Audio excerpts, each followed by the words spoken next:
So, Lon Chaney. Oh, ICGQ. Okay. You know what we haven't done in a while? Jeez. Felt joy? Well, that. But I was thinking we haven't done TV recap in a while. Oh, yeah. Now, I could go back to the world of Knight Rider, but you weren't there for those, really, right? Nah. So, to compensate, we'll go back to the world of Star Trek with the remastered edition, everyone's favorite. Oh, jeez. Yeah, for those Even Star Trek got the Lucas treatment. Yeah, even Star Trek got George Lucasified. So we had left off Mantrap, the one where you talked about salt a lot. It was a lot of salt. Alright, so Some of it coming from me. So what episode are we on? Technically 2. We started with the unaired pilot that doesn't exist. So the next one would be... Charlie X. It's time for Charlie X, people.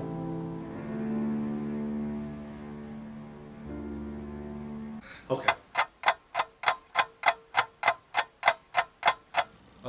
So we're back. TV recap is back. For how long, I don't know after that episode, because the rest are as disturbing. I hate this episode. No, it's a well-made episode. It's very good. But jeez, is it terrifying. It's hard to watch. It's kind of hard to watch because you know when you have that friend, or let's say that person in your life, because everyone's had this person in their life who is just hard to be around, and through no fault of their own, it's hard to be around. It's a little unsettling. That's Charlie in this. Let's. And I hate to break it to you, if you don't have that person in your life, that person is you. You are that person. Yeah, so you might be a Charlie. Who knows? You might have power to just turn people old, turn people into lizards, make people disappear. Let's give Remove their faces. Remove their faces. Let's give a brief synopsis of the episode. So, do you want to cover this? It starts off with Charlie X coming onto the Enterprise. He was on ship McShipface. Yeah, it's just generic ship. And before that, he was the lone survivor living on Thasus.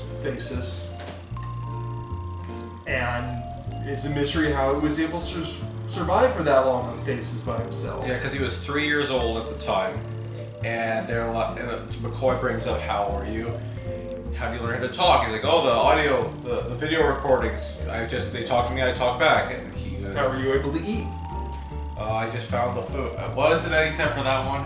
There was ration. Okay, and Spock doesn't believe that. I think McCoy has his doubts too. And there's like a legend of these aliens on the planet called Phasians that had all this power and could do all these things.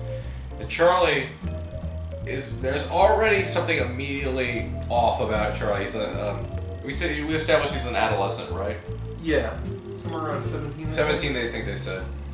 And he's just socially inept, and he already takes a liking to Yeoman Janice Rand. Like it's literally love at first sight. Even though he can't comprehend what love is, because they put it that he's like a child in the body of an adolescent who wants to be a man. Yeah, he's been in practical isolation for however long, so he doesn't really have any social skills. He doesn't know how to interact with people, and he's asking questions. He's kind of looking at Kirk as like a father figure, but you already get the feeling that there's something wrong with him. And sure enough, there is. He has all this power and can do all these things. Like he can make things appear. He can apparently figure out what Janice Rand likes, like what her favorite color is, her favorite food is. He does these card tricks that show pictures of her, and what other things that he could do? He can melt chess pieces. He makes people and objects disappear.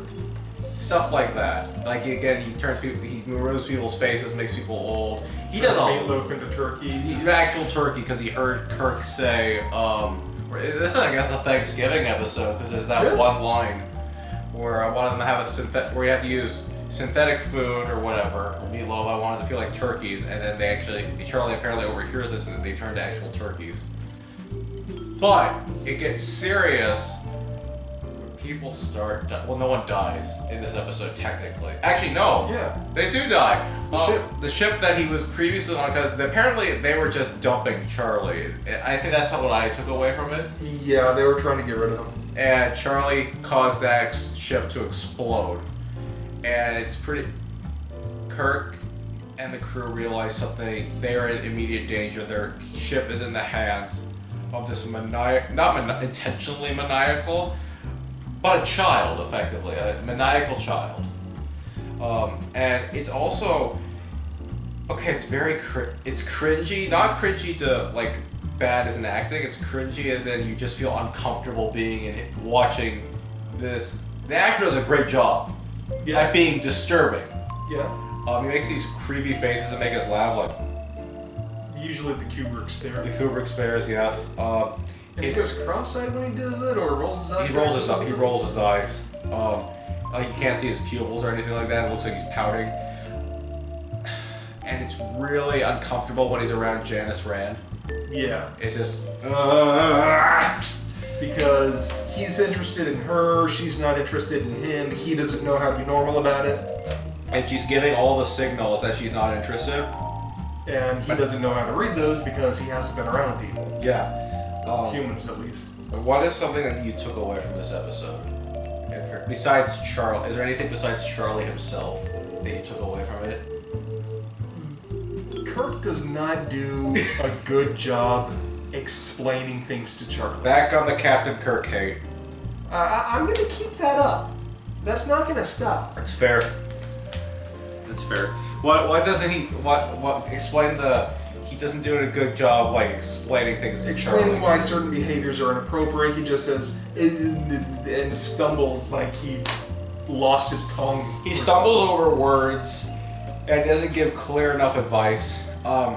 It's kind of like that people are gonna be like, well, like me. Well, that's what Picard did with children. Well, Picard knew how to speak.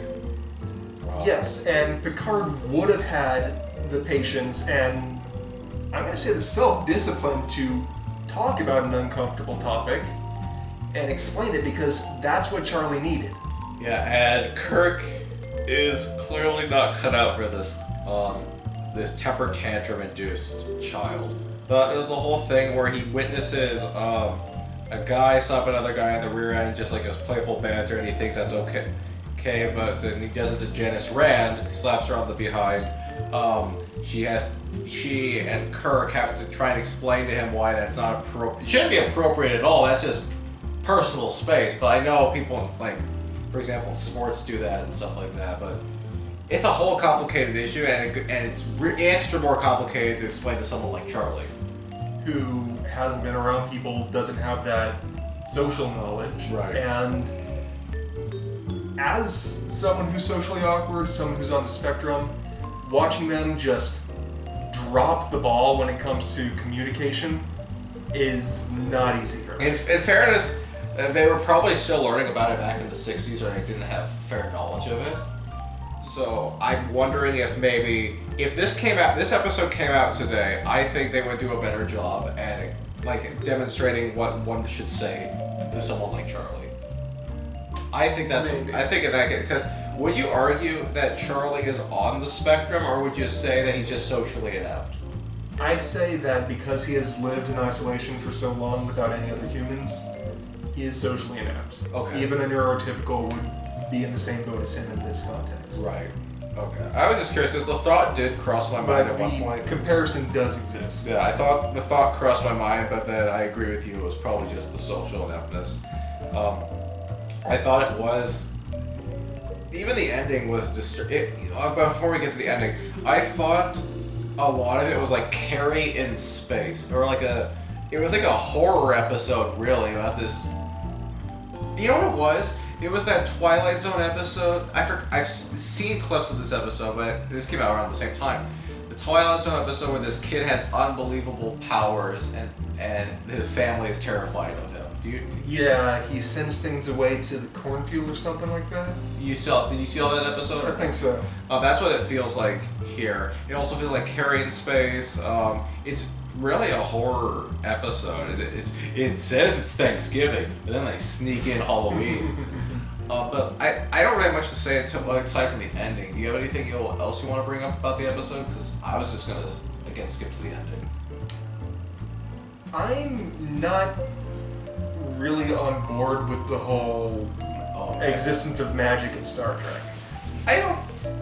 I was wanting a sci-fi adventure, but dude's got magic powers. That's fair. Now I brought up to you there's no science to explain how you turn a lady into an iguana. That just ain't possible. I felt so bad for her because her crime was asking what's wrong with Charlie.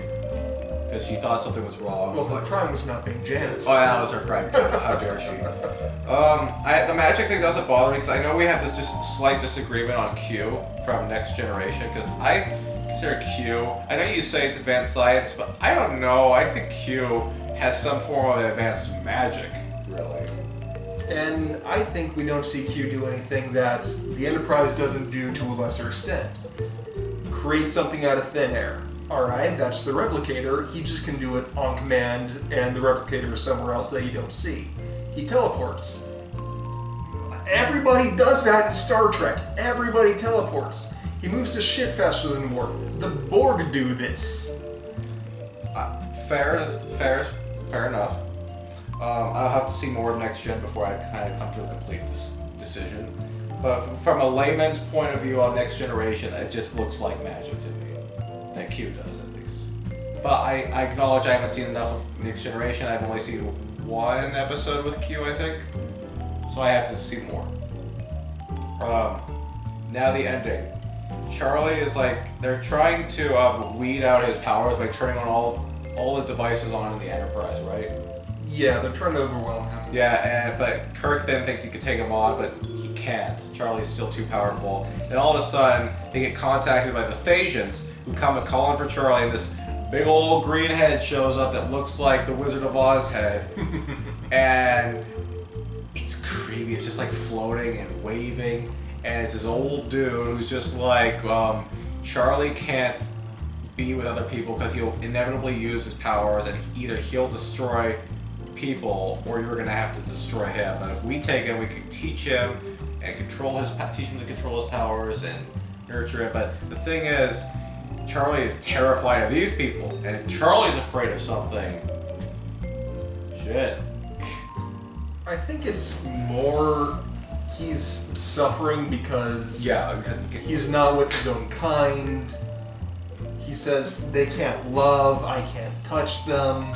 That is like pure isolation, like just fear of being alone. Because while they are there, you can just tell at the same time they're not there.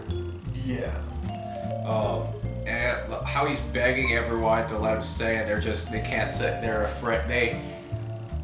It's not that they don't want to help him, but they don't know what to do in this situation. It's not they can't. They can't help. Yeah, that's even better. And I always remember this moment where he just screams out, "I want to stay." Even before we watched this episode, I remember that the most from this episode.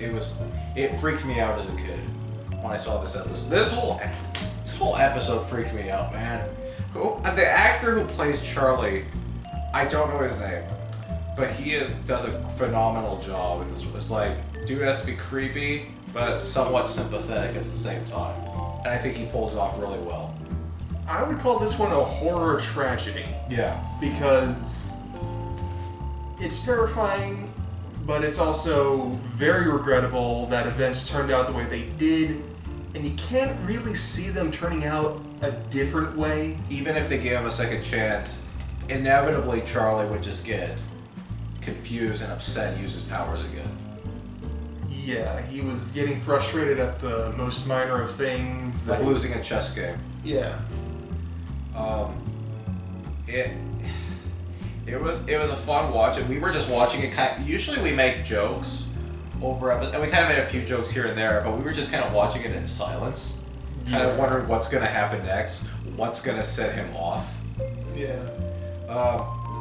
Was this, when you say this is an improvement over Man Trap and The Cage? From what you remember, at least. Because the Man Trap, you had the scientific problems. And actually, both of them you had. I loved those scientific problems, though. Yeah. Did you see? I found it funny. I sent with you. Red Letter Media recently did an episode where they got the casting mold of the man. What was the creature? The salt vampire. Yeah. They got the casting mold and they recreated the mask. And I think you were just so you're like not as good as our salt rant. They did more research. Yeah. We did more math. Yeah. I think we'll call it a drop, Rob. Not Rob, sorry.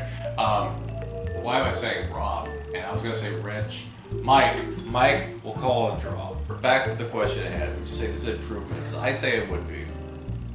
I'm gonna say no because Really? we are further divorced from science than we were. I thought it was a really good episode, though. I give it a recommend. Even if you haven't seen a Star Trek episode, you can just start with this one. If you haven't seen, if you haven't seen a TOS episode, I'd say start with this one right now. For now, that's my recommendation. Okay. And you're gonna just say, I hate Kirk, I hate Charlie. Oh, what was it that you said that you really you got a level of respect for Kirk when he almost punched Charlie? Yes, he was about to punch that kid in the face, and I respect him for it. More people should punch kids in the face.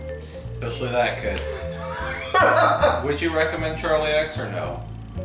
Yeah. I think it's a good. You're into Star Trek and you're into Halloween. Watch that one. Would you say that or no? Or do you have a better recommendation for a Halloween Star Trek episode? There is a dedicated Halloween Star Trek episode. We're gonna get to that one. It's got a haunted castle. It's got witches, black cats. Is this TOS? Oh yes, yes. Oh, okay. Never mind. I take that back. I take back. And what pull I said. out all the stops for this Halloween episode. There's an evil wizard in a castle. Oh, Got it. it's gonna be horrible. You know, I love horrible Halloween stuff. Yeah, it was good to have a TV recap again. Thank you, CTQ, for joining me on this. Oh, one closing thought. Yeah. This is the first time they compare Spock to the devil. Yeah, I noticed that too, and he's kind of like what's his Pan using like the. He's playing some string musical instrument, Like- but it always confused me why they say he looks like the devil because I have never heard the devil mentioned having pointed ears. I think it's kind of like there's all this whole thing about Pan in Greek mythology being associated with the devil and Pan having pointed ears. So it's kind of like a mixing of mythologies a little bit. I don't know, but I noticed that too. Yeah, they say he's got the devil's ears, like since. Well, if you put a goatee on him, oh no. Oh, do you know what I'm referencing? The mirror episode? Yeah, the mirror episode. Put a goatee on him, then he really looks like the devil. Or the stereotypical devil is what I mean. Where's the horns and red skin? Where's the tail? There's a few. I don't know. Maybe 60s If they devil. called him an elf, I get it. I think they call him an elf at one point. But we're going off topic. I think they say imp at one point. They probably do. Anyway. I He reckon gets too much abuse. he does. I could see why they did start to ship him and Uhura in the J.J. Abrams reboot because you kind of I would say flirts with him now and then. Yeah, flirting with a superior officer, that has to be against some sort of rules. Well, they're in the rec room, but yeah. He's still the Yeah. second in command of the ship. Kirk You should. don't flirt with your boss. Well, in fairness, Kirk should have been fired for. Well, we haven't gone if he's. He hasn't really had a love. He hasn't had a love interest yet, And never with a member of the crew. as far as we know. Not a member of his own crew, at least. Fair. He's more professional than Uhura. He's definitely more professional than Charlie. Alright, I think that's about going to wrap it up for TV Recap. We'll try and do more of these. Oh, we didn't mention, actually, we forgot to mention, did you notice any of the remastered effects? Those stuck out. Yeah. Seeing those next to all the other classic effects. Yeah, I think the Thasian effect was somewhat similar to the original, but I haven't seen the original episode in so long. I could be wrong on that one, though. Yeah, I got this on the Prime Day sale recently, and I neglected. It got great reviews, so I bought it. It's a complete series, but I neglected to see that it's the remastered edition. Yeah. I'm so grateful to have at least the box set of all the Star Trek episodes, though. I just wish they had an option. I'm sure there's another box set where it's not remastered. I'll have to look that up, but I kind of want to just keep it with this one. It has over 7 hours of special features. And all 79 episodes. Well, they couldn't get to 80. But yeah, that's all I have to say. We're going on enough tangents. Thank you again, CTQ, aka Lon Chaney, Senior. I say Junior. The Phantom of the Opera. Thank you for joining me here today. Good to be here. And we'll try and see you at the next one as soon as we can. Take care, guys. Peace.